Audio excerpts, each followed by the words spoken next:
Hello. Welcome to another episode of the Crispy Noodle Podcast. Let us be the Crispy Noodle in your vegetarian salad of life and boring news. Folks, it's our job to give you some entry tidbits in world sports, entertainment, odd news, and whatever else we happen to stumble across in this hour-long podcast or so. I'm Rich Liebig. And I'm Michael Costanzo.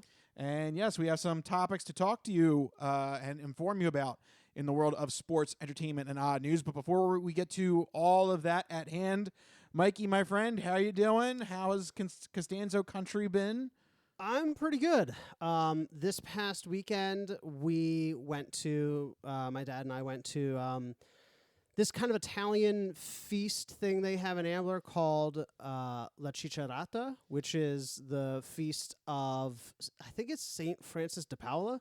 And I've been waiting all week to have a hot dog and a hamburger. So there's Frank. There was no hot dogs or hamburgers there, honestly. No sausages. No sausages. No sausages. Sausages! There you go. That's Frank there in spirit. That's him there in spirit. But no, this feast day was about St. Francis de Paula, the patron saint of Maida in Calabria, Italy, which is where my mom is from.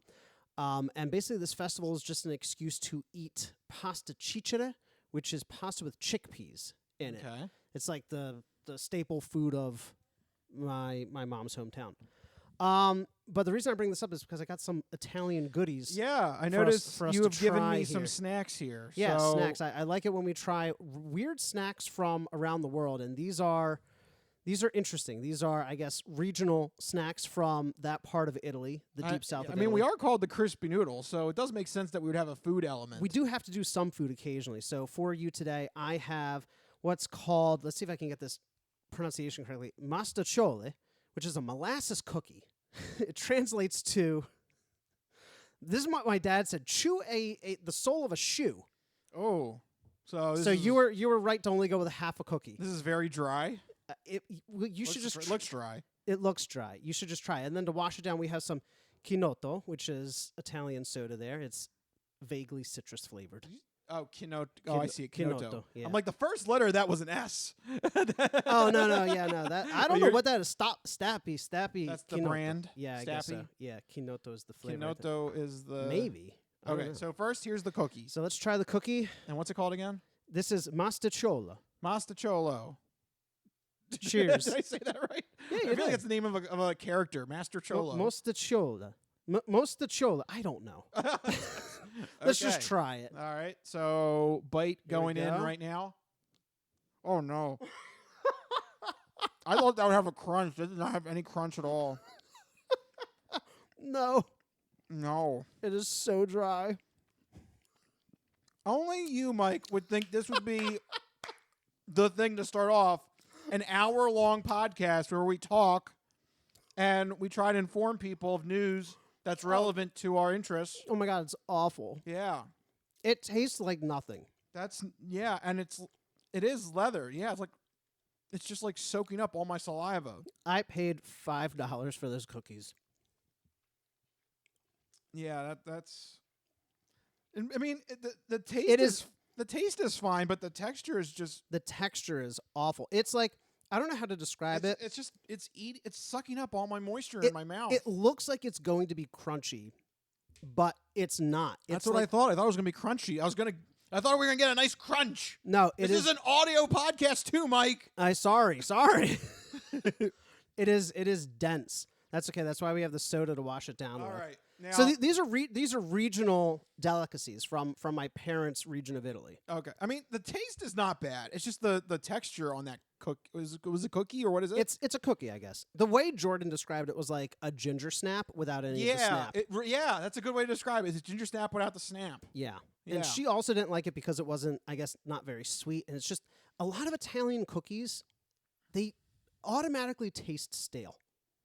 Well, Like, correct me if I'm wrong. Like, they're all dunking cookies. Right. You're supposed to dunk it in your coffee. That's what the cookies are made for. Jordan didn't quite understand my affinity for dunking things when we first met until she started trying all of these regional delicacies. And she's like, you cannot physically eat these foods without dunking it in some kind of coffee or milk. You're supposed to have a nice cup of coffee with your dessert. Yeah. We don't have coffee, but we do have this soda. So let's try this. Yeah. Citrus Okay. So Italian soda. So what makes this different than regular Coca-Cola? It's just different. It's just citrus cola Oh, from Italy. Okay, I see. There's something that's going to be. I can tell from your face. There's going to be something that's unique about this or bad, and I'm going to react. My mom loves it. Okay, so that's good. We got Yeah. an endorsement from Rosa. Yeah. On the was it Stoppi? Stoppi Kinotto. Kinotto. Cheers. All right, cheers. All right, Clink. can we get a clink? I don't know if that. I don't know came if through that on came the- through. Oh wait, maybe if we do it near our Here, wait. microphone. Let's do it near your mic. There we go. Hopefully that made it through on the recording. right. I have no idea. Cheers. All right, here we go.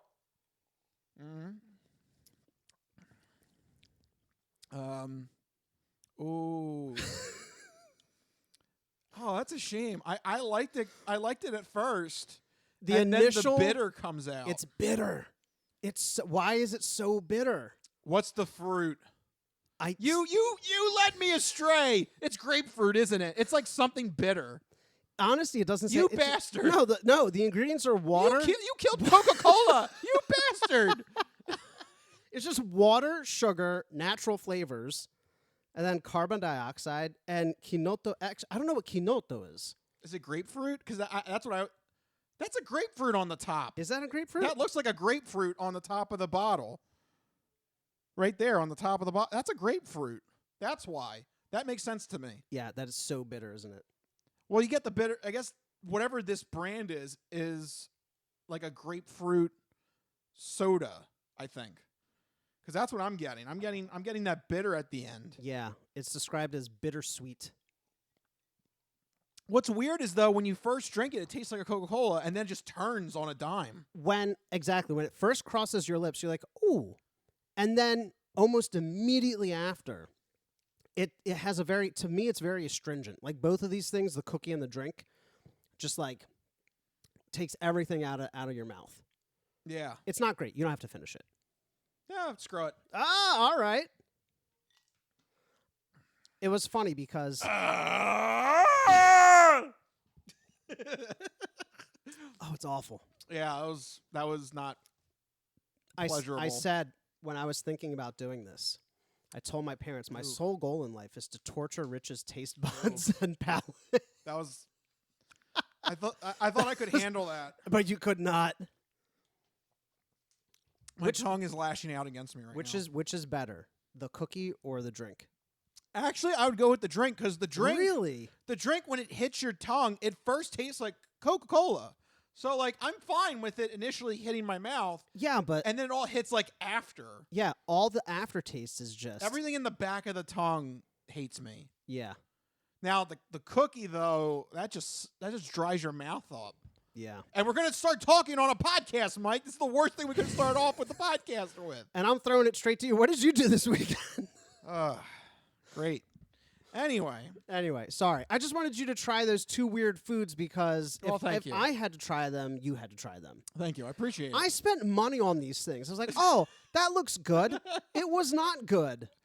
Yeah, you needed to look at the label more closely. That's definitely a grapefruit there on It- the label. I couldn't tell whether it was a grapefruit or whether it was just a badly colored. That's like orange. definitely a grapefruit because that's the taste I'm getting. That looks like a grapefruit. I think that's what this all indicates. Grapefruit. Does It's like- anybody like grapefruit? Some people do I don't. because some people eat a grapefruit for breakfast. Some people. I can't do that. No. It's too bitter for me. No. I like sweet. I want super sweet. Breakfast is supposed to be sweet, right? I want sweet things. Yeah. I want my drinks to be sweet. Yes. I want coffee. I know. I just ruined sugar in my coffee. I ruined Coke and cookies for you.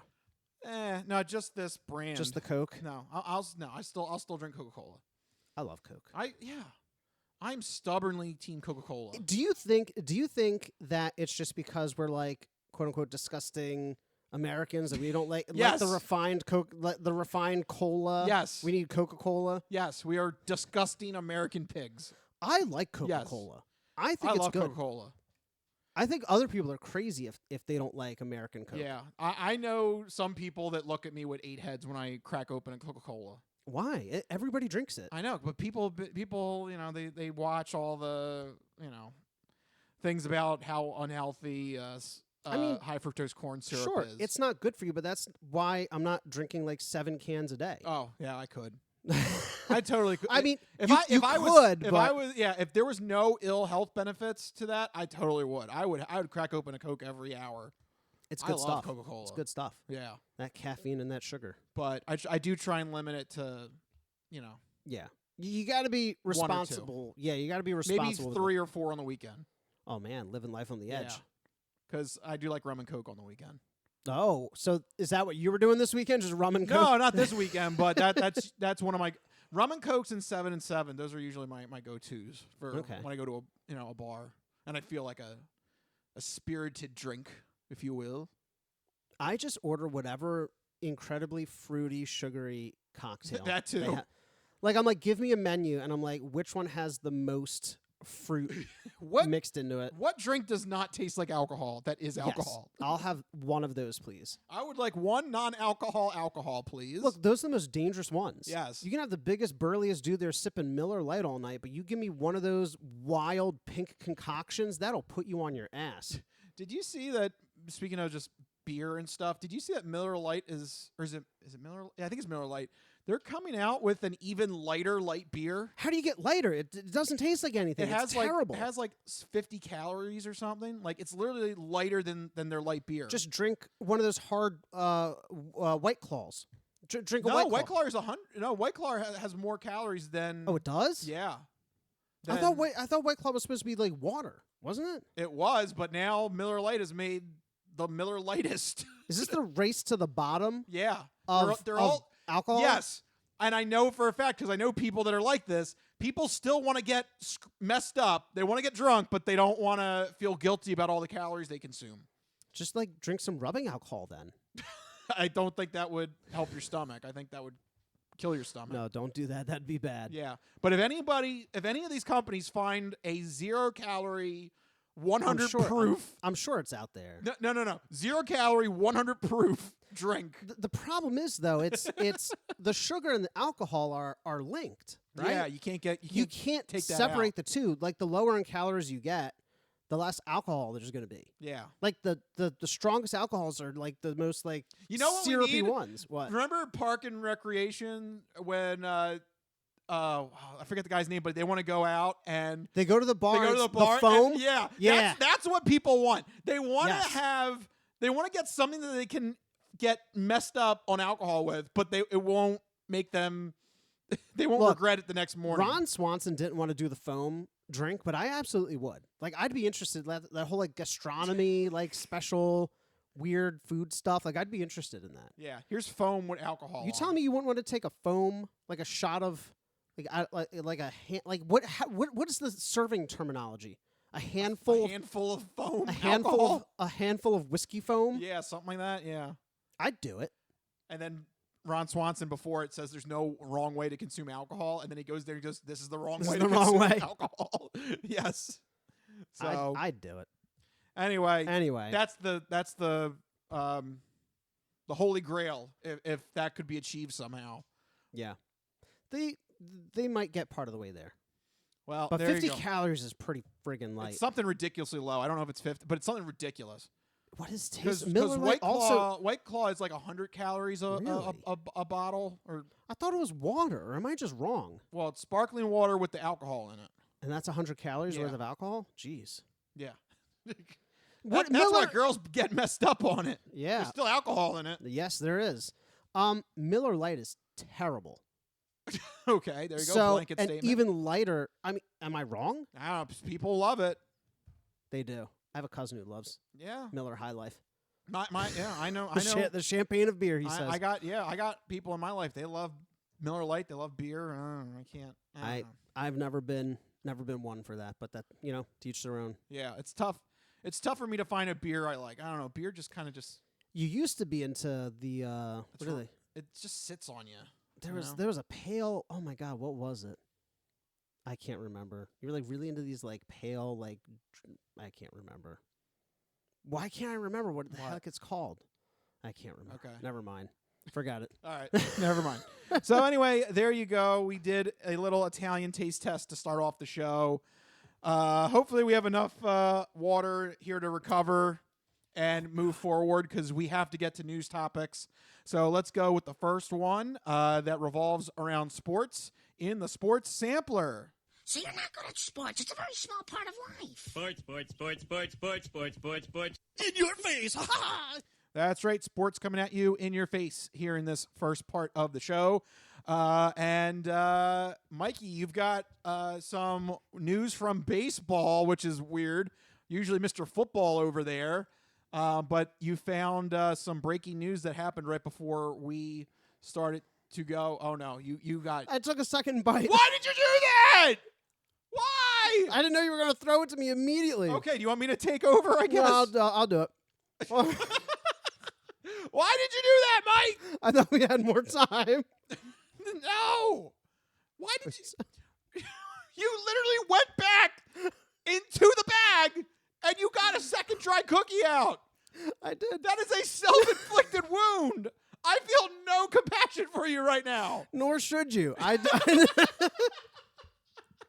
Why did you do that? I don't know, man. Oh, that was such a bad decision. The MLB issued... Speaking of bad decisions. Speaking of bad decisions, the MLB issued the ban hammer, brought down the ban hammer on 5 major minor league players for sports betting. But not just any kind of sports betting, the worst kind, betting on your own sport. Yeah, I can't believe these players think they can still get away with this. Everything is digital now. You know, I mean, maybe everything is traceable. Yeah. Yeah. Everything has, a deposit number. Everything's got a transaction number.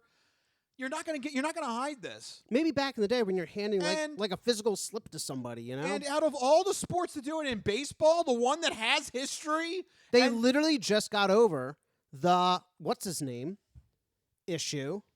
Why can't I remember his name? Shohei Ohtani. Shohei Ohtani. They literally just wrapped that up. Yep. And then, boom, here this comes down the pipe right here. The biggest ban goes to San Diego Padres infielder-outfielder Tucupita Marcano.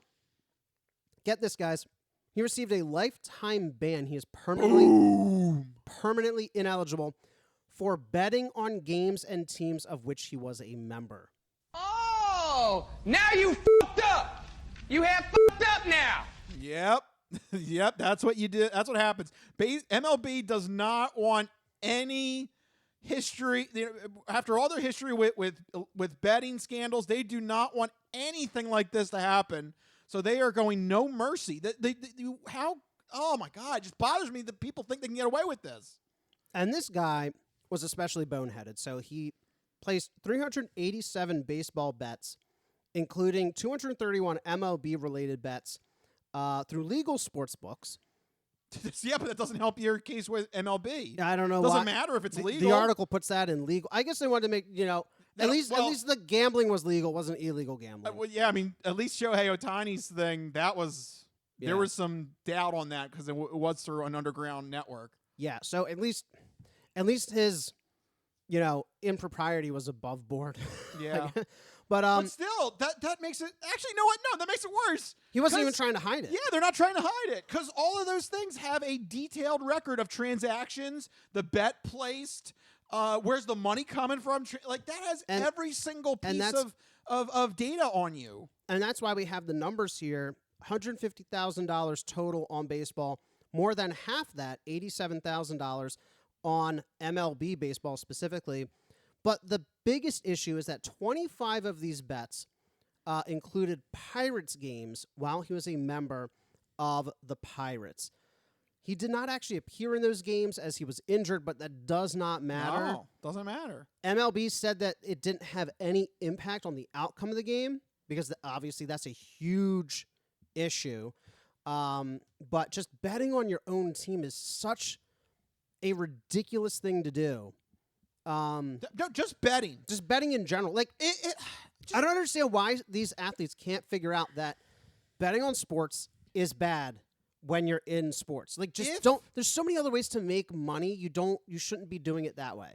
If you think you have a career in professional sports, because we're gonna get to other suspensions here too, which has some minor league players. Yeah. If you think you can contend to become a professional athlete, whether it's the big leagues, whether it's the NFL, whether it's NBA, whether it's hockey, if you think you have a shot to make it to the big leagues, there should be no gambling in your attempts to do so. You shouldn't even think about it. Yeah, you shouldn't even think about it. That should not be any option. That you shouldn't have the app. You shouldn't be going onto the websites. No, I can't believe like these players still think they can skirt around it. No, it's over. If you're going for a professional athlete career, this needs to be out of your life. You can't deal with it. Absolutely.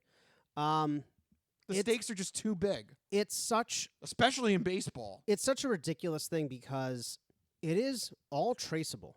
Like it's all there, preserved in its digital glory for whenever the authorities come looking for you. Like you can't hide it. I mean, you can try, but even if you make a fake name and a fake account, if you're doing it from your phone or your computer at your location, that's how they got Shohei Ohtani's guy, isn't it?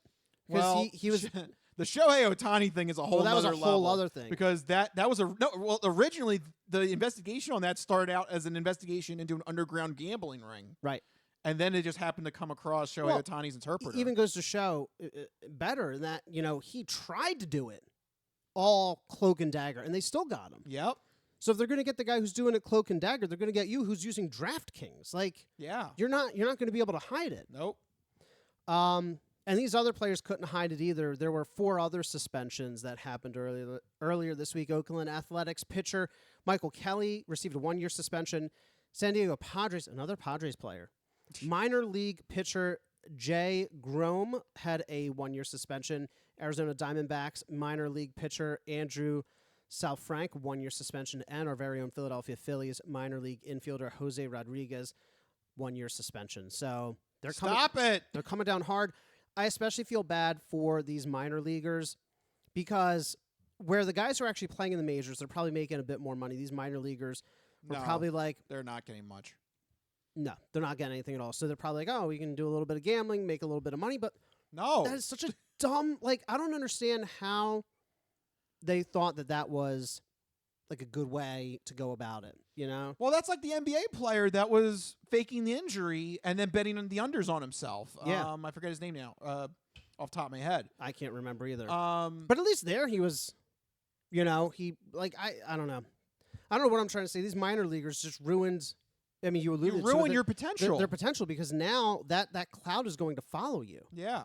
Good luck trying to get another minor league team to support you. This short-term gain of a couple $100,000, you throw away a potentially incredibly lucrative professional sports career. Yeah. Like, it's just insane. Yeah. I don't know. I just don't get why these players think they can still... They think they can still hide it. You can't. Everything is digital now. You can't hide it. And we keep saying on this podcast it's going to keep getting worse and worse because sports gambling is legal now, like all over the place, online gambling. Vegas has multiple teams, so teams are in and out of like the gambling hub of the world. And these Come leagues... on, NBA. Yeah, right. That's all Vegas needs, and they're going to be a Big 4 town. But like, it's amazing that we have to keep on talking about these stories and players keep on making these same mistakes. Is it a player issue or is it a league issue? Like, do they need to sit down these guys and like, we've worked in corporate America. You get the little trainings, don't take bribes. Don't do this. Yeah, please Should don't do that. the MLB or the NFL have little corporate trainings? I'm sure they do. I'm sure Do you think have. they do? Oh, yeah. Why? There is too much at stake. These players keep making the same mistake over and over again. Well, what needs to happen? How many players are there, do you think? I don't know. I'm just trying to spitball. I mean, I guess several hundred players. Yeah, and they find 5 a year. So, I mean... I guess that's the 1%. What, 1%? I mean, Maybe. To me, I guess that sounds about right. To like the rate of crime that would happen in your league. Yeah. I mean, I guess so when you put it that way. So, no, I think that sounds about right. So these are just... And I would bet money that every league has some sort of, anti-gambling video. I hope so. I mean, it's the risks are just too high for them not to. Yeah. Because it does damage, especially baseball has a long history with issues in this regard. Yes. It damages the image of the league. They have gone through eras where they have lost significant amount of money where nobody pays attention to baseball because of gambling scandals. Yeah. So if there's a league you definitely don't want to bet in, it's the MLB. But athletes in general should not be gambling. Just full stop. Right. Blanket statement. Right. If you are going to pursue a career and try to be a professional athlete, no. You got to say no. Can't happen. Absolutely wild. Especially when there's a better way to make money in sports, and that would be playing for the Minnesota Vikings. They're just Okay. They just hand out contracts to people. They gave Kirk Cousins crazy deals. They just signed another crazy deal here. They don't have them now, though. No, they don't. But in the past. So Atlanta. So wait, who's worse now, Atlanta or Minnesota? Because Ooh, Atlanta that's a gave. good question. Atlanta saw everything that happened in Minnesota and they were still like, gave him money. Double down. Yes. And then picked Michael Penix Jr. Okay, fair point. Atlanta is still worse. Thank you. Atlanta is worse. Atlanta, I have no idea what they're doing down there. No, Good luck. No idea. But back to Minnesota, they had to get rid of Kirk Cousins to dole out another big deal, this time to star wide receiver Justin Jefferson, signing a record-setting contract extension, 4 years, $140 million with $110 million guaranteed. That comes out to about, $35 million a year. Yep. This is the highest paid non-quarterback in NFL history. What a monster of a deal. But, I mean, it had to be done, right? Yeah. You can't let somebody like Justin Jefferson sit on the sideline. You can't pass on Justin Jefferson. No, absolutely not. Damn you, Howie. I think it all worked out for us eventually, but That still hurts me, though. that still does. We passed up Justin Jefferson for, I can't even remember his name. There you go. Jalen Jalen Reagor. Rager. Jalen Reagor. Yeah. Man, what a wild time that was.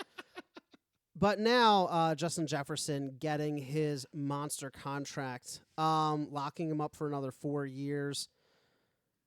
I mean, you already have quarterbacks making this type of money. Now you have wide receivers making this type of money. These NFL contracts are getting out of control. I mean, like... Are they? I think so. Do you think they're getting out of control? I don't think so. Well, we always talk about quarterbacks and the amount of money that they command. I mean... Yes. At some point, I feel like these contracts are going to grow faster than the rate that the salary cap is growing. Well, I mean, there's always that dynamic that in order for you to have an elite player, you have to sacrifice. That's just the way the salary cap works. That's true. And I think the NFL has done a good job trying to balance what the market rates are for those elite players with the current salary cap. I think it's within pace. You think it's within pace? Yeah. All right. Because you have to think Justin Jefferson arguably is the best wide receiver in the league right now. He should be getting top-tier money. I mean, he is definitely top 5 at his position. Arguably. He's really good. I don't know. I know he is. See, here's the thing. You don't play fantasy. Okay. If you have had Justin Jefferson on your team in the last 3 seasons, he has come through for you. Oh, yeah. I bet. He has outright won games on his own. That's how good he is on the field. Oh, yeah. Make no mistake. I think it's safe to say he's the best wide receiver in the league. Who's better than him? I mean, maybe A.J. Brown, but I was going to say, I mean, A.J. Brown's out there. He had a weak end to the season last year. Yeah, but you can't just look at why. I mean, this is a tangential topic to the contract, but you can't just look at fantasy points for what a player means to a team. Like, you could put up stats, Kirk Cousins, and mean absolutely nothing to your team and winning. I mean, that's just like literally the long and short of it. But I just want to. You know what? What? I'm going to give you dap. I'm giving you dap. You shut down my argument and you screwed over Kirk Cousins in the same sentence. Thank you. Good job, Mike. It's not hard to screw over Kirk Cousins. He's a waste of football space. I really dislike him. I don't even know why. But yeah. No, but I would say seriously, he's at least top 3. Oh yeah, he is. I mean, he deserves. Like, there's a reason why he's getting paid. Like, he is. He definitely is. I mean, you got to put 2 guys on him. Yeah.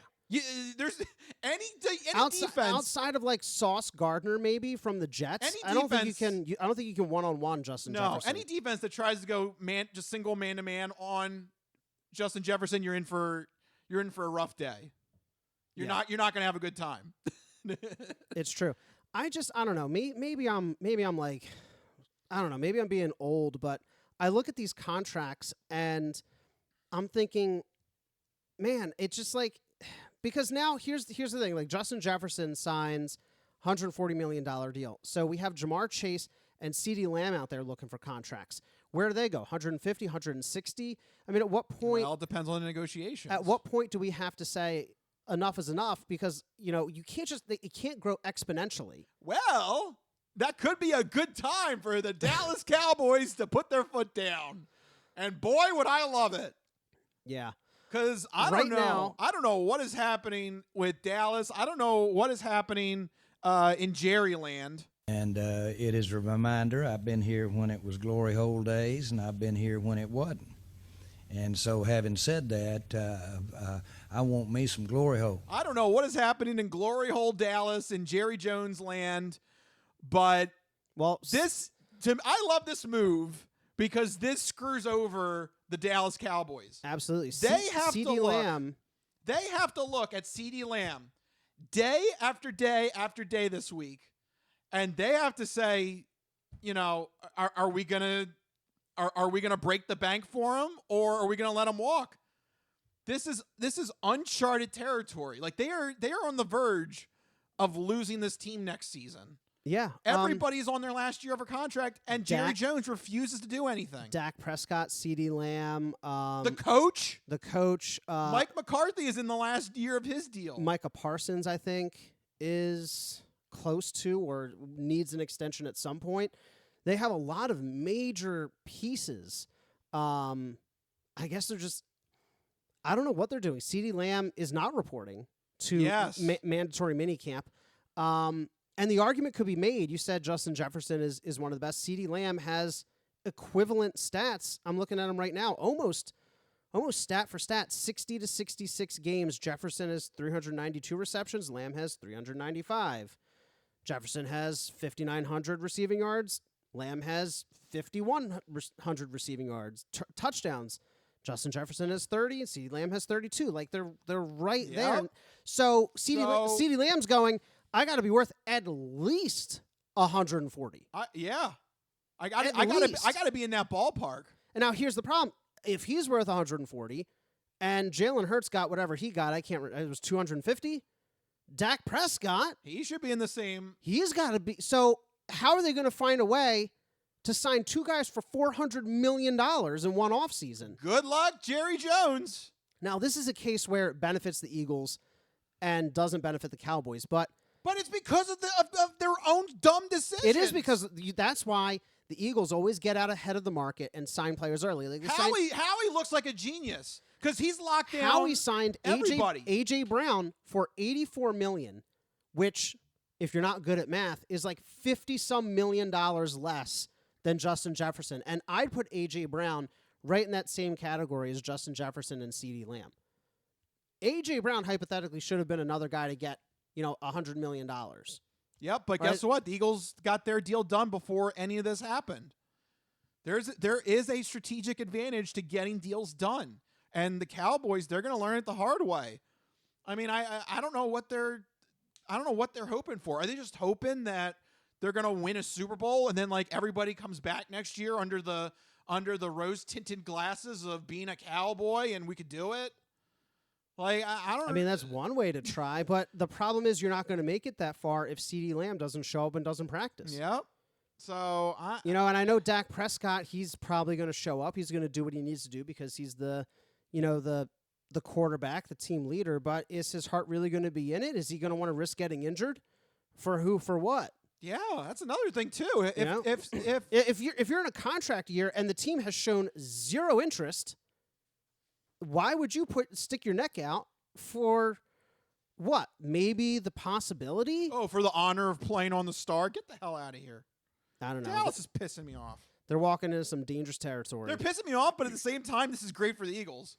Oh, yeah. Because, absolutely. I mean, go ahead. If you want to let CeeDee Lamb walk, go ahead. He's the only player I really fear on that Cowboys team. Well, their running backs certainly don't scare me anymore. No. But speaking... Go ahead. Let him walk. Speaking of the Cowboys struggling and the Eagles surpassing them.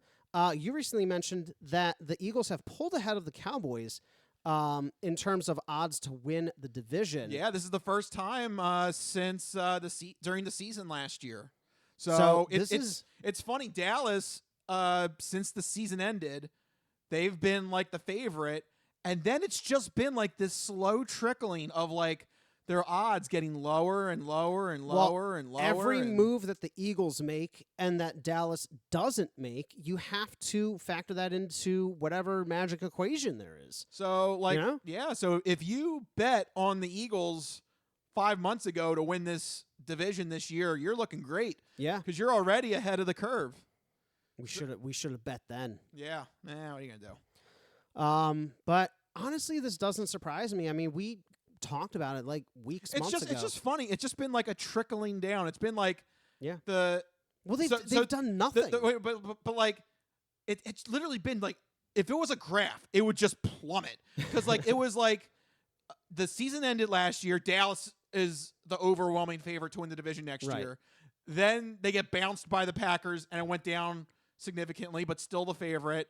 Then like it went to free agency. They did nothing, went down further. Then the draft happened. The Eagles got closer. And then like the last couple of moves that have been happening. And then I bet you the thing with Justin Jefferson really put it over. Yeah. And the Eagles then surpassed as the favorite for this upcoming race for the division. Because before CeeDee Lamb was a question mark, and now it's almost a non-starter. Like, if I were CeeDee Lamb, I'm like, I'm not going to play until you sign me. And to me, that's what I don't get. Every day, I think the longer this goes out, the more it favors CeeDee Lamb. Yeah.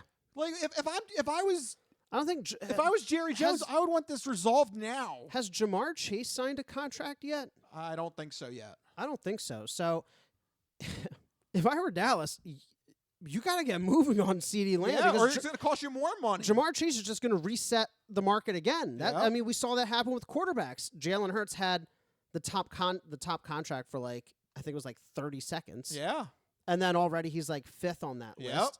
You know? There's an advantage to getting out ahead on this. There absolutely is. And I don't know, Dallas is playing this waiting game. They're going to end up spending like $500 million on 2 players.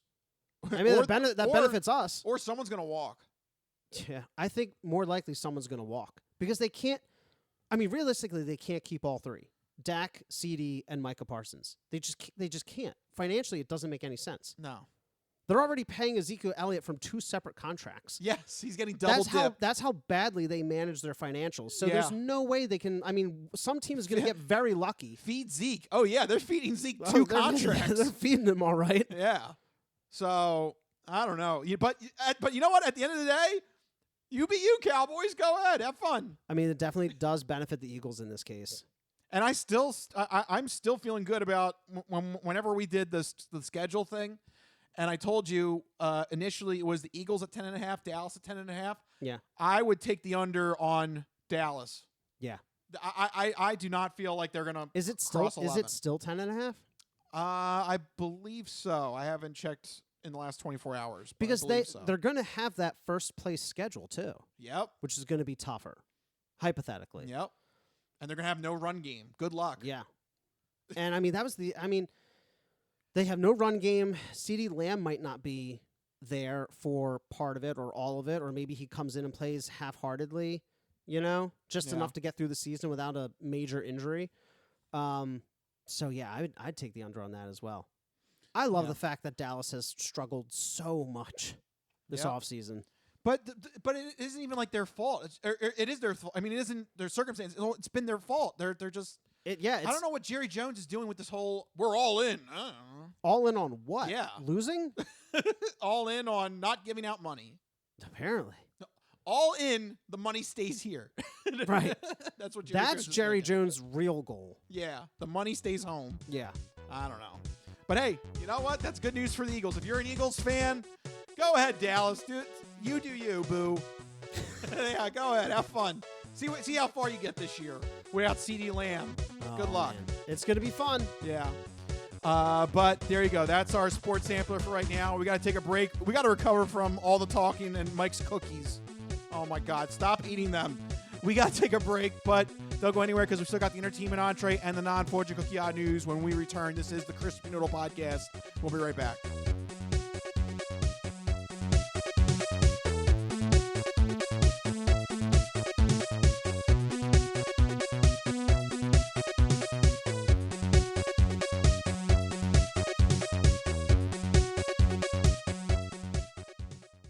Ready for the weekend? Happy Friday.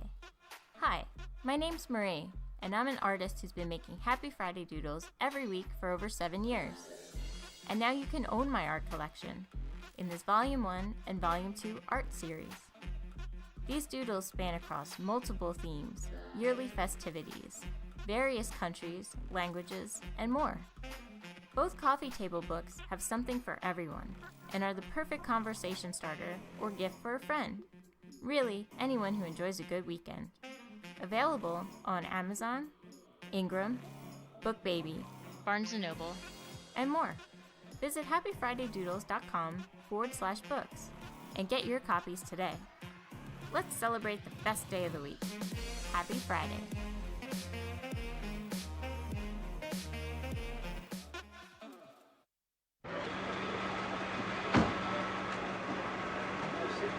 Just a moment. You just assured me that I could speak.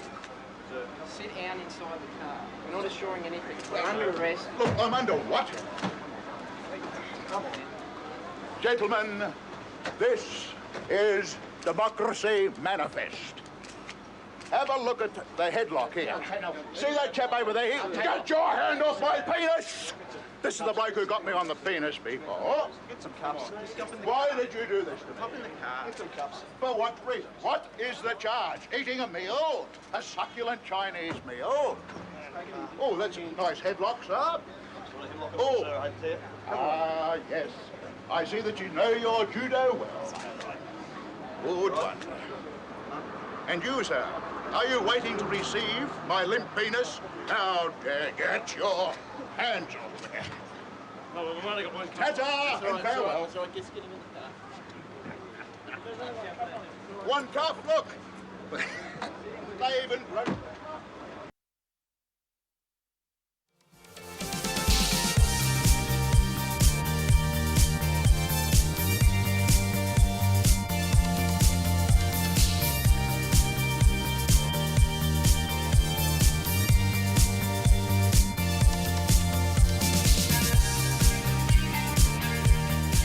Oh, yeah, we're back here on the Crispy Noodle Podcast. Before all the taste testing of the Italian food distracted me, there is something I need to mention. That is this upcoming weekend is the 24-hour game show marathon. I'm going to be a part of it again. I'm going to be hosting a couple of game shows. For those who don't know, this is a charity event that me and my friends do. Where we put on 24 game shows in 24 hours, non-stop. No sleep till Deal or No Deal, because that's our last show of the broadcast. It's happening this weekend. It's already time. I can't believe it. I feel like the last couple weeks have flown by at an incredible pace. You guys have been at it for a long time now. Yep. This is our 11th time, I think, doing the game show marathon. And every year almost it gets bigger and bigger. I mean, more and more sponsors, more money raised for Child's Play. Last year you raised $11,000 for Child's Play. Yes, we did. And we're looking to try and break that this year, or at least tie it again. If so, that would be the third year in a row that we've raised $11,000 or more. Nice. And this year, I feel like we've gotten more sponsors, because you can, if you want to donate right now, for $100, you can sponsor an hour of the marathon. We're booked from noon until 2 a.m. Wow. So we actually are. This might be the Nobody wants the highly coveted 3 a.m. block? No, I'm going to be hosting Smush. I have no idea what that is, but that sounds like one that people have to watch. Don't you want to see me host Smush? If so, donate to the game show marathon. That's the other thing that you guys have to check out is that they always do. There's no I mean, you guys have a few classics, but for the most part, there's some really obscure stuff on there. Yes. That people, whatever you just said, Smush, that sounds made up. I'm pretty sure That's just like Pig Latin there in the 3 a.m. block. No, that was actually a game show where you try and do. It's kind of like those before and after puzzles in Wheel of Fortune. Oh, okay. And you try and but you try and smush words together with the same concept. Okay. So I can't think of one off the top of my head. yeah, but no, I can't right it's now. like it's like the second half of one word and the first half of another word. and like you have to smush them together. Smush together. Yeah. Yeah. So That's pretty cool. And we're doing that at like the 3 o'clock hour. So Oh, people are going to be. That's going to be like almost torturous for those contestants. the other one is going to be torture, and Corey's a madman for this. Corey has scheduled a spelling bee at 6 a.m. Oh no! Like that's going One, to be spelling bees are already hard. that's okay? going to be bedlam. So wait, was there a spelling bee game show? There was a spelling bee game show. I mean, there's some tricks and turns to it. Even but more complicated spelling bee. yes, for the most part, no. it's a spelling bee, and it's going to be at 6 a.m. Oh, when we're man. 18 hours into the marathon. So That's really tough. that's going to be bad. I feel like now I can imagine that there's people out there saying, "Oh, well, if you really wanted to be crazy, why wouldn't you schedule it for the very last show?" Because I feel like there's it's almost like a weird like inverse bell-shaped curve, right? You start off really strong, and then as it goes on, you dip down. But then when you get close to the end, I feel like you kind of get more energy to finish it up, right? Yeah. There's kind of there's a But sense that, to end with a bang. Yeah. As your circadian rhythm is like, it's at that 3 to 6 a.m. where it's like, I should be dead asleep. yes. You know- Those game shows from like 2 to 7 a.m. are taxing on the mind. Because after 7, your body's naturally like, okay, I guess I'm doing this again. yeah, we've made it through. And starts to wake you up again. yeah, and also we get coffee, Coffee, breakfast, Yeah. stuff, yeah. which that's been a whole nother thing. I guess while we're doing this now, I'm gonna let you guys in on a little backstage thing. Uh-oh, inside baseball? Yeah.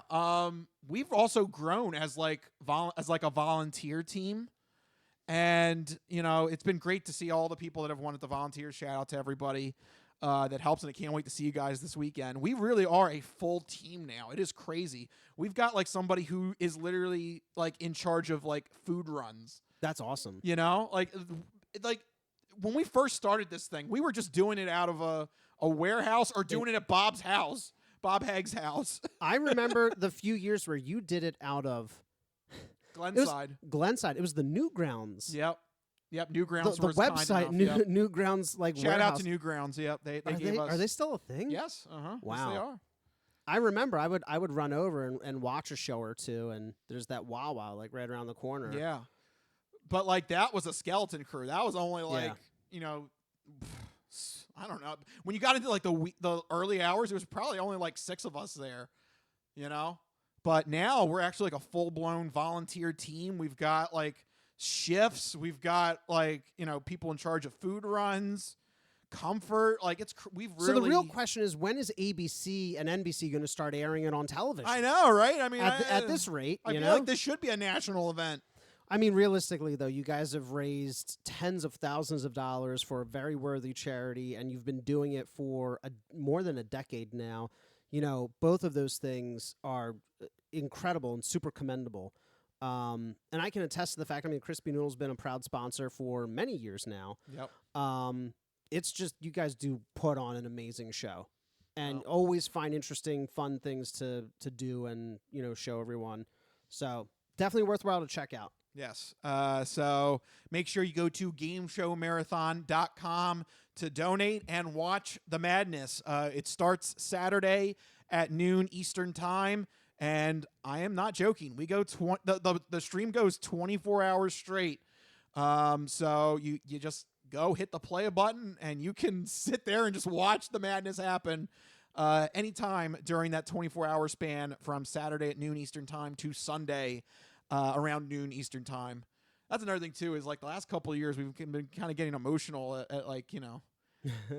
so another quick little thing, coming out of COVID. We lost 2 years.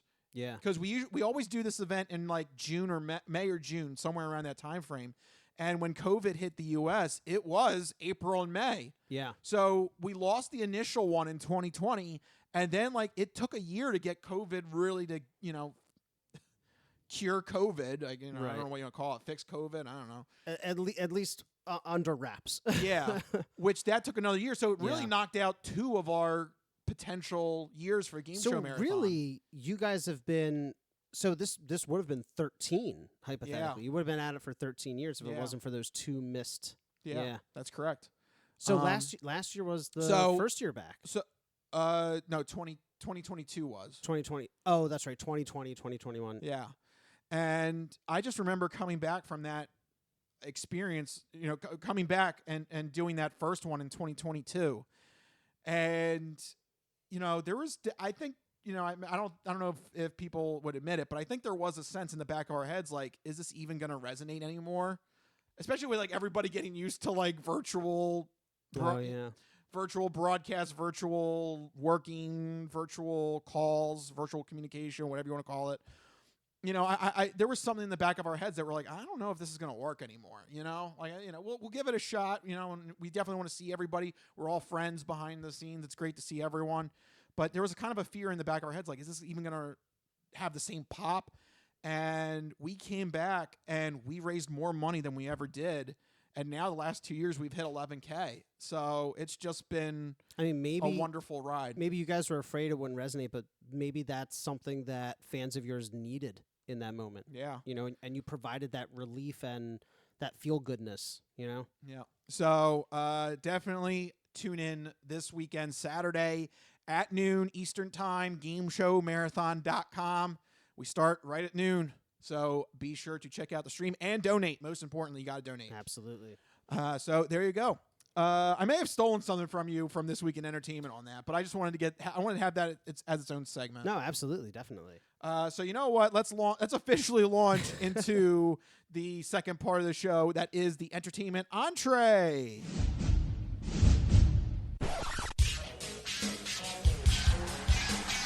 And now, the latest in movies. The Simpson guy writes to movies. Dear Die Hard, you rock.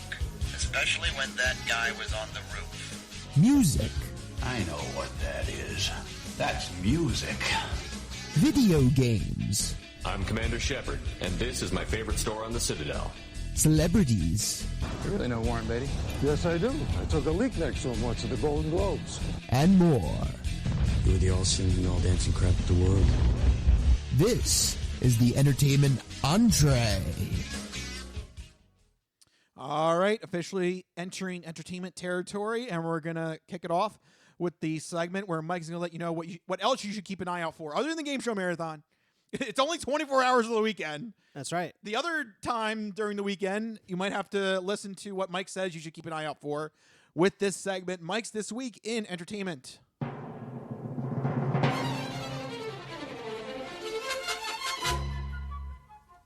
All right, Mikey, what do you got for the fine people? All right, well, other than your primary goal of checking out the Game Show Marathon, you can also fill the other 24 hours of the weekend with maybe a movie such as The Watchers, a new film written and directed by Ishana Shyamalan. This is M. Night Shyamalan's daughter. This is her first film writing and directing debut, and it's looking to continue her father's style of creating a horror thriller with a twist. So here's the synopsis. A 28-year-old artist gets stranded in an untouched forest in Ireland when she becomes trapped alongside 3 strangers who are stalked by mysterious creatures every night. There's currently no reviews available, but the trailers seem very tense, very eerie, so it might be something to go check out in theaters this week. In television, Sweet Tooth returns to Netflix for its 3rd and final season. Set in a post-apocalyptic future, hybrid, half-human, half-animal children struggle for survival and trying to find a world of their own as they're hunted by those who believe they're either the cause of the world-ending virus or the cure for it. Season 3 takes the ragtag team of hybrids and their protector to Alaska to seek out someone who may hold the answers they're looking for. The series has had great critical and cultural success. It's had both lots of award nominations and some pretty good reviews, so go check out Sweet Tooth on Netflix. And in video games, a new month equals new free games for PlayStation Plus subscribers. The big news isn't what to play, though. It's what to watch, and that's Summer Games Fest starting this Friday, June 7th, with a live showcase of new and upcoming games coming out later this year and next year. And finally, for this weekend entertainment, once again, go check out the 24-hour game show marathon, and most importantly, make sure you donate so that they can provide some benefits to Child's Play. Absolutely crucial to make those donations. Check out the game show marathon. And that's what we're looking forward to this week in entertainment. All right, Mikey, thank you for that segment this week in entertainment. Only one quick topic to talk about in this entertainment entree, but it is something that if you are a video gamer, you need to listen up, because this is a real issue that has been popping up here and there with developments, and I think it's about time we talk about it, because this is impactful. This is something that's going to become a larger issue as time goes on, and the issue, of course, is death. Yes. More and not, specifically... Not your character dying. Right. We're talking about you dying. Actually, you. You. You, the player. You. You. What you, right now, listening to the podcast. When you're going to die. What happens to your digital games? Yeah, so gamers are concerned. Sorry to confront your mortality, but you're going to die. So it's just a fact of life. It's just, it happens, you know? But there's a growing concern amongst gamers about what actually happens to their digital libraries of games when they eventually pass away. And this is kind of like the unspoken downside of the lack of any kind of physical media and ownership, in that it's been confirmed that you can't actually bequeath or, you know, nobody can inherit your digital games library. It's not a feature that Steam allows, or really any digital storefront allows. So gamers are concerned, like, should there be a way to transfer ownership or merge your account with someone else's so that they can continue to play those games and have access not just to games, but any kind of digital media that you have. Yeah, that's something else too. Actually, you know what? I framed this the wrong way. Because this isn't just video games. It's much bigger than games. Yeah, this goes to music. This goes to your movie files. Anything digital. Anything digital that you've purchased that you have a license for. Software, even computer programmers, stuff like this. This affects everybody. I mean, think about it just happens that it's starting in the video game world. Exactly, because for some reason, gamers like us, we're so concerned with our digital libraries. But consider the hundreds of online accounts that everybody has. I mean, just think, just really quickly off the top of your head, like all of the different sites and services and subscriptions and digital media you have across. I can't even, the thought of it is incomprehensible. Yeah, it's a lot. It's a lot. So what happens to all that when you die? You know, does it just evaporate into the ether? I think so. I think that's what these corporate companies are telling us. The big questions here is, I mean, I guess we're looking at it from the lens of video games first and foremost, because that's where it's starting is, I mean, is this something that you would even want to pass down? A video game library? Like, yeah, why not? I don't know. I mean, some people are saying, I mean, there's the call on the other side is like, why would somebody want to pass down a digital game library? Why not? You paid money for those games, and you don't have a way to transfer them. Consider other things. Sorry, tough luck. Other things that get passed down. It's sometimes these are things that people don't necessarily want or need. It gets thrifted. It gets garage saled, whatever. I mean, well, I can understand when you have a physical entity of it. It might be taking up space. It might be, it might be cluttering up your house or something. I can understand that. And then also you get a profit from it. You should get something from it, you know? Whereas these digital entities, they're not taking up physical space. It's no harm. There's no harm to keep it around. Yeah. Right. And you literally just, all the money that you poured into that, that's it. That disappears too. That's not right. I saw somebody on Reddit commented that, why would, say, grandkids or great-grandkids want to go back and play, the games that we played? Well, you're looking at... No. no. You're looking at it as somebody who loves those older games. There is a strong retro gaming field. I tell you what, personally, my nephew Declan, he loves playing the old games. So one day your library would go to him. It could be, yeah. I mean, Actually, if they allow it. Right now, if something were to befell me, if I'm dying or something, please don't. I would probably send all my video games to Declan. Yeah, I probably would. That would be my. Just FYI. Whoops. This topic was going to get morbid. Yeah. But to be clear, I'm just playing devil's advocate because I do believe I would love to pass my games on to someone else because. Like, those games are all there for a reason, whatever reason it may be. You enjoyed them. You enjoyed them, I think of, like, games like the Sonic the Hedgehog games, so fundamental in my, early gaming, and then other games like BioShock, what games like that mean to us. All the work you put into games, like, imagine, like a Minecraft or something where you've literally built worlds. Yeah. Somebody should be able to go and experience that. I guess the flip side is, like, will the technology even be available to experience that anymore? Also the impermanence of, like, digital servers and, things like that. Like, will they be able to even access it? I guess it's a more complicated issue than just passing on. If I had a DVD, I could just hand it to somebody. But the passing on of digital assets, there's almost nothing that regulates it or like dictates what that looks like and means. Why can't it just be like a transference of files? But then that's on the authorized. flip side, Steam has to manage those files in perpetuity. Well, that's their business model. That's the business they've chosen. Well, then might they dump that back on the consumer and be like, well, if this is something we're going to start implementing, you need to pay for this now. I mean, this is the thing. This is like the weird nitty gritty that we have to think about because it's completely unregulated. Nobody's done it, but it should be done, right? This is when you got to throw in the challenge flag because on the one hand they're saying like, oh, these digital files, we can't have them be able to transfer or anything like that. But then like they're shocked when players that are fed up with the system go and pirate their games. Yeah. Like you're going to drive people away from doing the digital library. If you want to keep this model going where people come to you first to buy the video games, the gamers need to feel like they're getting a fair shake. And I feel like this is one element, this is one symptom of how they may not be getting the fair shake in it.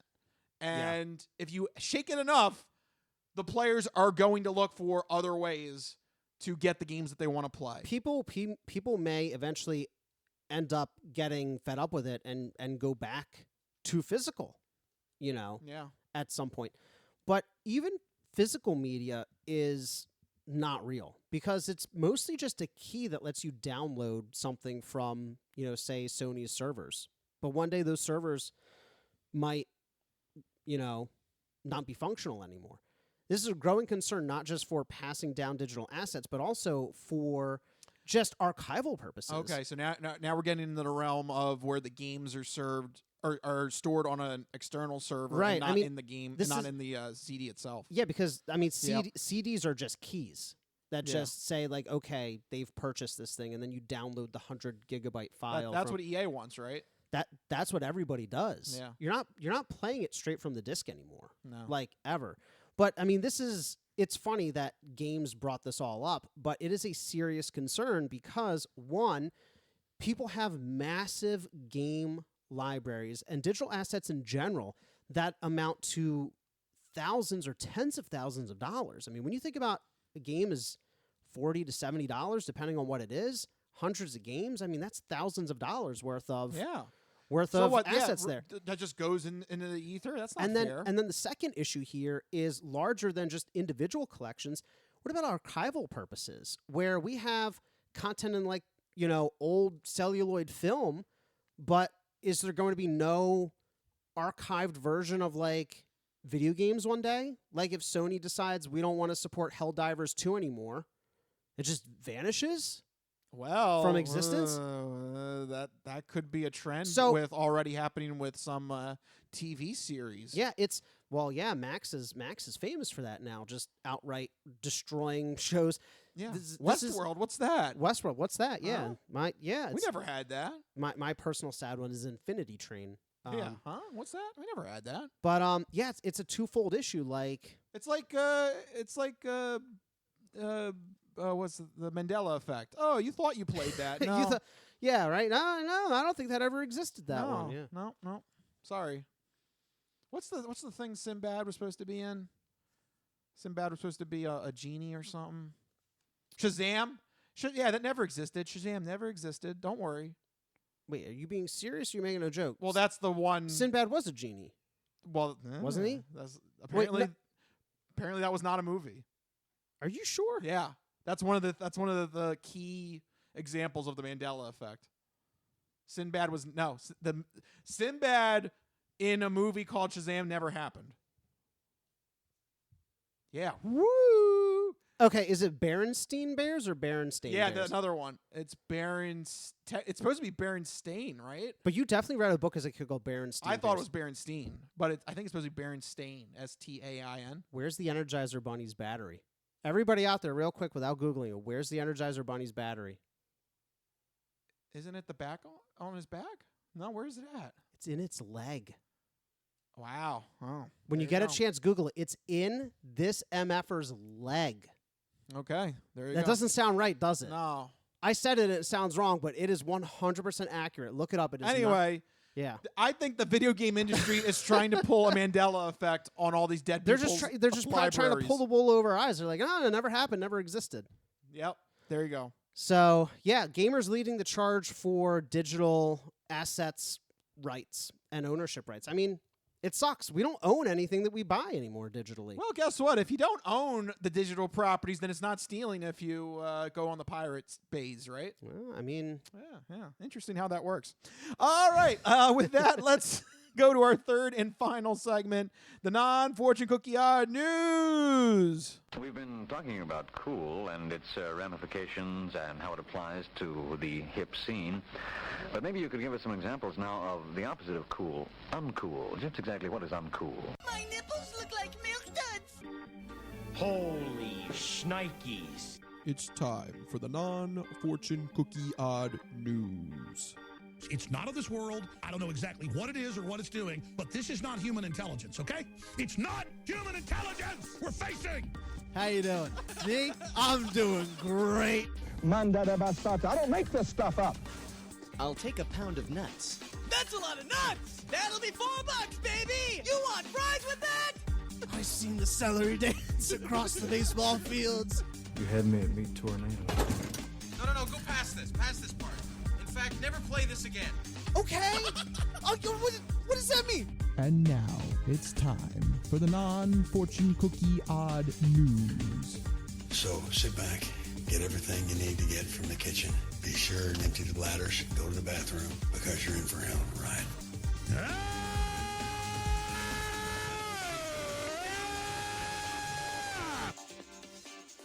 Woo! Odd news. That's right, everyone. It's time for the non-fortune cookie odd news. Here in this segment, Rich researches the news, he reads the news, and I react to the news. He finds a weird and wacky story and keeps it hidden for me, which ensures that all of my reactions are my genuine gut reactions to hearing the story for the very first time. I don't know what's about to happen. You guys don't know what's about to happen. And even Rich doesn't know what's about to happen because these stories always take us down wacky and wild paths. And I'm ready to get started. Where are we heading to? All right. This story went viral in the last 24 hours, and I've been getting cousins, I've been getting friends. They've been forwarding me the news article because they know I love odd news. Oh gosh. So this is definitely transcends odd news. This is odd news and popular news. Oh boy. And it's backed up by CBS News. So this really did happen. Wow. That's the most credible source we've ever had in the odd news. Going to Nebraska in this one. Nebraska? Yeah. I can't think of a single thing to happen in Nebraska, odd news or otherwise. Yeah. Omaha. I guess that is technically there. That's Nebraska. That's true. Omaha. Omaha. All right. So what happened? Well, this is a true story. Police are investigating the total scenario that resulted after a 74-year-old woman was declared dead at a nursing home, then woke up at the funeral home 2 hours later. No, God! No, God, please, no! No! No! No! Oh, good for you. Yes. Absolutely terrifying. Could you imagine? Oh, my God. Yes. I would immediately quit. Quit what? If I were working at the funeral home. I thought you were talking about the woman. What are you quitting? Okay, well, quitting life? She tried to quit life, but she just couldn't give it up. She's like, wait, I changed my mind. I'm coming back. Here's my 2 weeks notice. Take that. You have 2 weeks to find a way to switch my video game database to my kids. That's right. You got 2 weeks. Figure it out. Oh, my God. So I'm quitting. So they at the funeral home where I guess you'll get into the details because she wasn't like she went to the funeral home. I guess you put people on ice first, right? Because you got to like embalm them and do the whole thing. It depends on what the family wants and what the person wanted. Yeah. You know, she didn't wake up in the furnace, did she? I hope not. That would be crazy. So let's get to the full story here. So the woman was declared dead Monday afternoon at a hospital. Officials with the Lancaster County Sheriff's Office said on Tuesday. An autopsy was expected to be performed on Tuesday. 74-year-old Constance Glantz. That's a weird. It sounds like she's a stalker. Constance Glantz. It almost sounds like Constant Glance. Yeah. That's her face when she woke up. That is also a very old-sounding name. Yeah, Constance. Yeah. 74-year-old Constance Glantz had been on hospice care at the Mulberry Nursing Home in Waverly, Nebraska. Staff at the nursing home believed, wow, that's a strong word in this story, believed she passed at 9:44 a.m. Wow. They didn't know, they just believed. That's pretty bad. So wait a minute. Does that mean nobody checked the pulse? Somebody peeked her head and like, I think she's dead. She ain't moving. They get another nurse like, what do you think? Oh, yeah, I guess. Yes, I believe it. I believe it. I believe it. Oh my God. The phrasing on this. That is the strongest use of the word believed I think I've ever seen in a news story. That word's doing a lot of heavy lifting. Yes. I guess that's it. I don't think it just jumps right to the next part. So did nobody check her pulse? Nobody was like, hey, you're supposed to do the thing. Does she have a heartbeat? Like, take some vitals, be like, hey, what's good? Oh my God. You doing all right? I believe it. I believe they like. I really do think that they like peeked their head in. They like looked around the corner, like, I think she went. Yeah, she's probably dead. She's probably dead. The evidence has been falsified. How old is she? 74. She's dead. She's probably dead. Oh my God. Like, and also, I'm not buying that they were like inexperienced or something because I just looked up this Waverly, Nebraska. They're only 18 minutes away from Lincoln, and Lincoln's like a big, like, metropolitan area, you know, so they're not in like the middle of nowhere. Like there's resources, right? Oh my God, that is the strongest use of the word believed I've ever seen from an official news article. I believed. Well, you believed wrong. Yeah, you are wrong in your beliefs. So, another weird part of this story: the coroner was not called to confirm the death. So this nursing home is just shipping people to the morgue. What is this, the Wild West of... Time out. Is this the Wild West of nursing homes? What the hell's happening here? How many times have they done this before? Because I feel like... We want to give the coroner the day off. Don't call him. Don't bother calling him. She's probably dead. I don't think that you do something like this without it being like an unwritten rule at that location. Like, you don't... I feel like there's protocols, right? Yeah, there's got to be. I don't like to believe that this just slipped through the cracks. Like, if you're working with elderly people who are in hospice, like, all right, check the vitals, get the coroner. There's a whole process. So to circumvent the entire thing, this has to be something that they've done before, right? How many people do you think they sent to the morgue who were potentially just napping? And this is the first one that they woke up? The first one they got caught, yeah. All right, so they believed, and they believed so strongly, they had so much faith that they didn't even bother with the coroner. Yeah, give them the day off. We don't want to bother them. That is blind faith.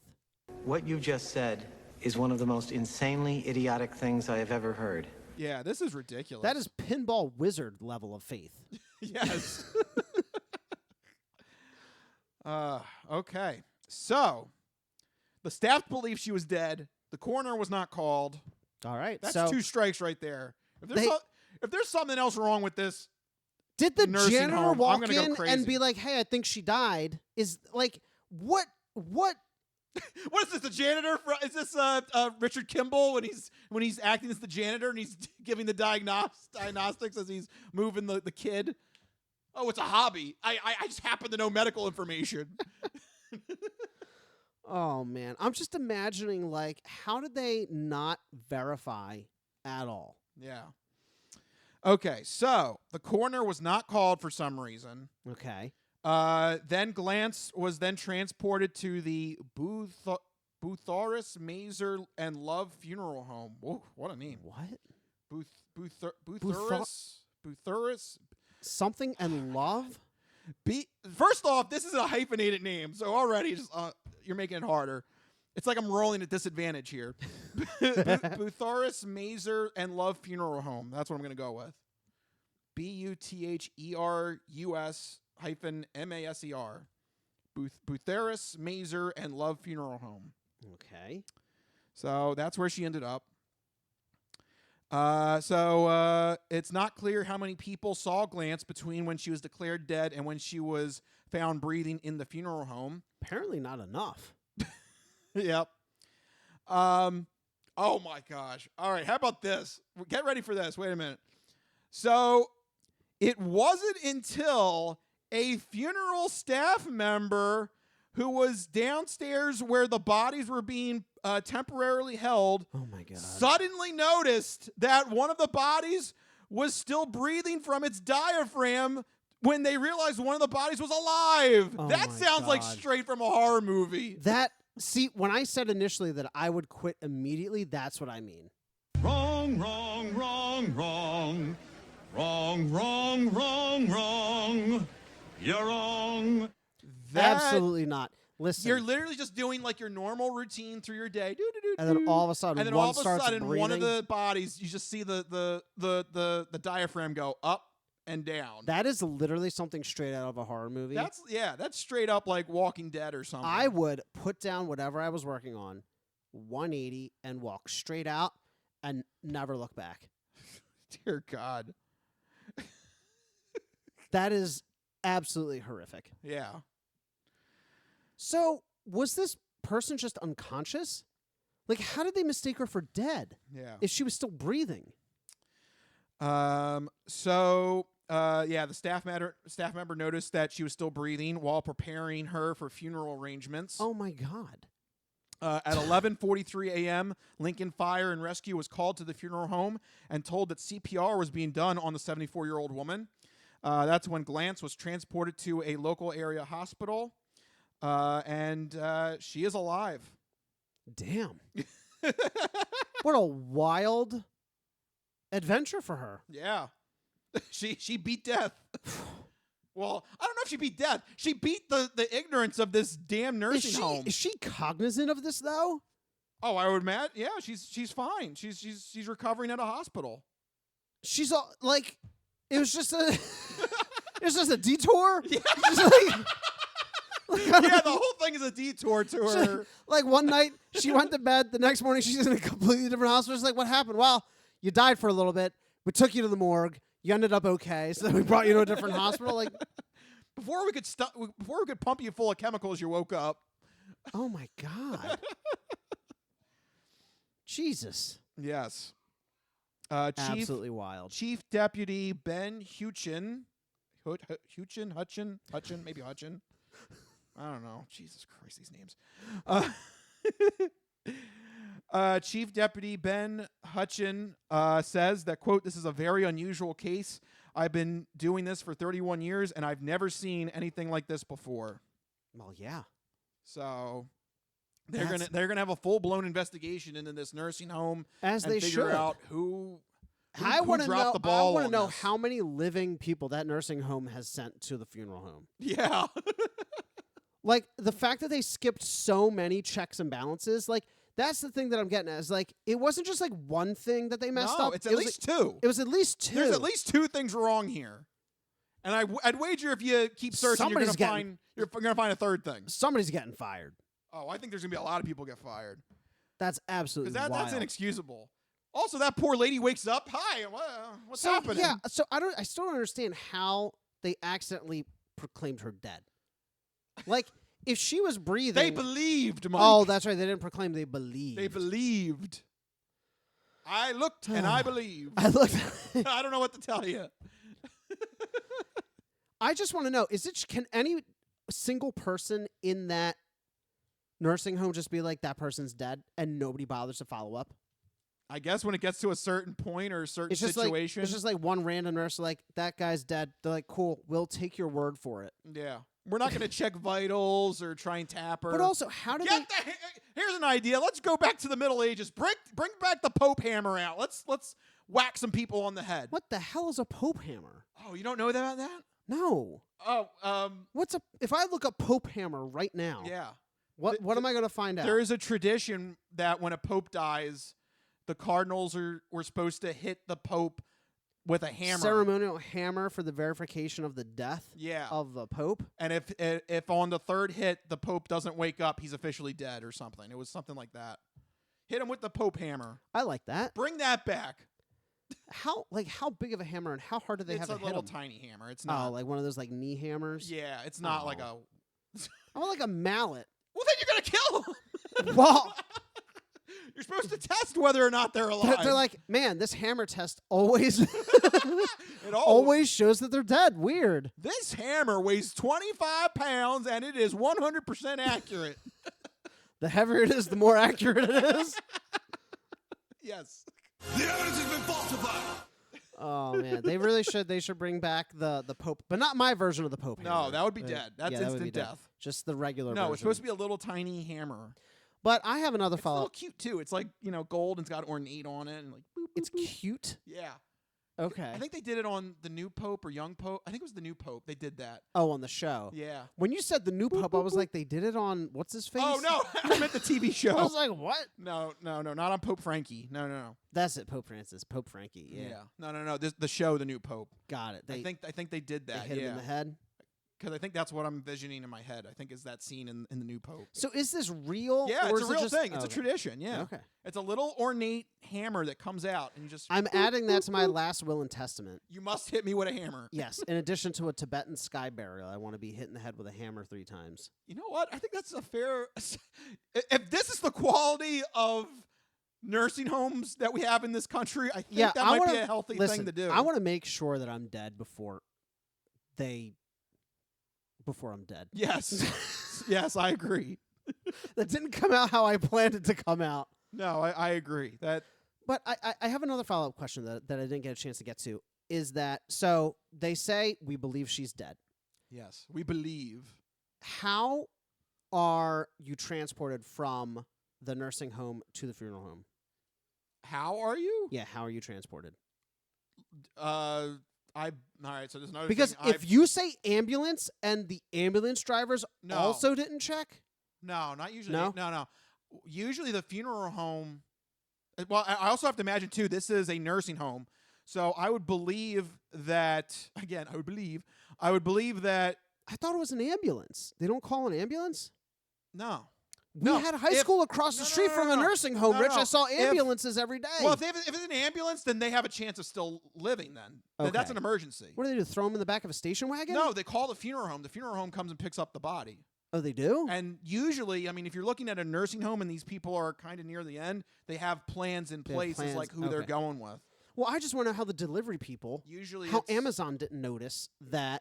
What, Amazon is doing this? Mark my words. Mark my words. You bastard. You just echoed this into existence. It's going to happen. Amazon Funeral Services. Oh, my God. Great. Jeff Bezos. Are you missing a nearly dearly departed? Have them shipped to you. For one last time. For one last time. Free with Amazon Prime. Prime available. Oh, my God. 2-day shipping. 2-day shipping. Order within half an hour. Get free 1-day shipping. Don't forget, if you tie it with Amazon toilet paper, you can get it for overnight delivery. Oh, my God. Grandpa, buckle up. You're going for a wild ride. Oh, my God. The cargo hold in this, this freight jet is really cold. No! Yes, it's going to happen. Oh, my God. It will. Amazon's going to be like, look, that's the worst part. How can we increase efficiency for our shipping fleets? We're gonna if there's any empty space in the shipping trucks, they're gonna pack bodies in there. Oh my God! You just spoke it into existence. It's gonna happen. Listen, Mr. Bezos, Jeff, if you will, if you're listening, I've got some more great ideas. You can hire me. Yeah, here's a market you haven't cornered yet. You can hire me, Mr. Jeff Bezos. Oh my God! It's gonna happen. It's gonna happen at some point. Amazon Funeral Services. Could you imagine? Could you imagine? Don't forget to ship Grandpa with your toilet paper. Could you imagine, like, little Billy comes home from school, there's just a casket on the porch? Yeah, we're getting ready for his burial. Porch thieves are going to have a real rough time. This is either a TV or a big coffin. We'll find out. This is either a couch or a body. I'm going to roll the dice. Yeah. And then that could be a new game show. Oh, no. What's in this box? Package or body? Yeah. Is that like, is this cake? Yeah. Is this body? Is this body? Oh, we're so stupid. Oh, my God. All right, so to recap, there's going to be Amazon Funeral Services. Amazon Funeral Services, and there's going to be a major network that starts the new game show, yes. Is It Body? Is It Body? Fantastic. I love it. Tune in Wednesdays at 8 p.m. to find out. Is it body? All right. What a world we live in. The worst part is, I am kind of serious. You're probably right. Amazon's probably going to dip their toe in that field soon. Probably.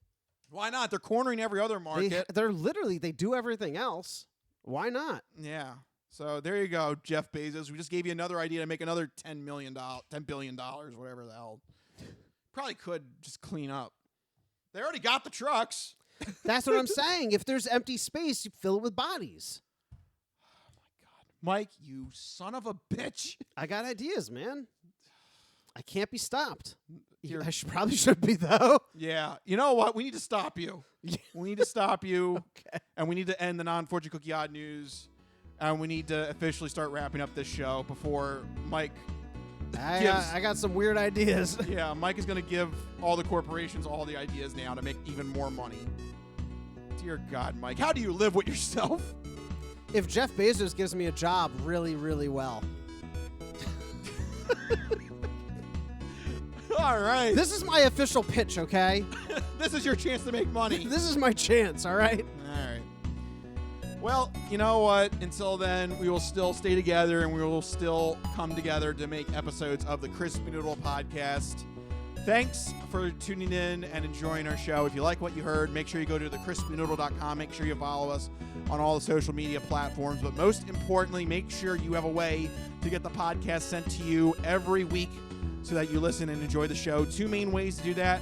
First one is on YouTube. We put the video podcast up on our YouTube page. So go to our YouTube page, hit the subscribe button, and you'll get the episodes sent to you every week when we release them, usually on Wednesday.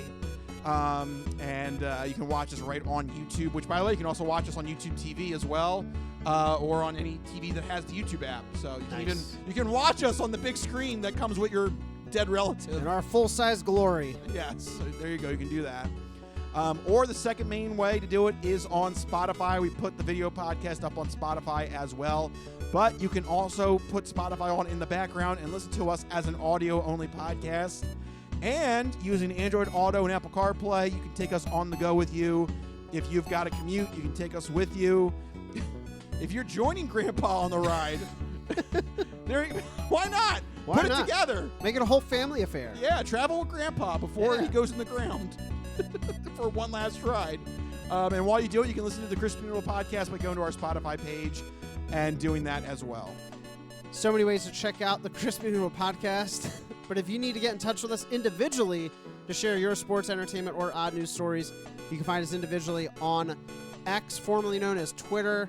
I'm at Mikey Costanzo, MikeyCostanzo. And I'm at Rich Liebig, RICHLIEBIG. We got to wrap it up. This has been the Crispy Noodle podcast. Let us be the Crispy Noodle in your vegetarian salad of life and boring news. That'll do it. We'll see you guys next week. See you guys later. Bye-bye, all you fine peoples. Good night.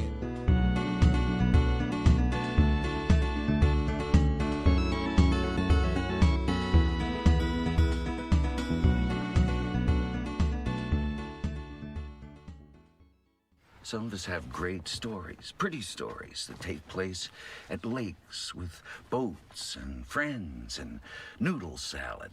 A lot of people, that's their story. Good times, noodle salad.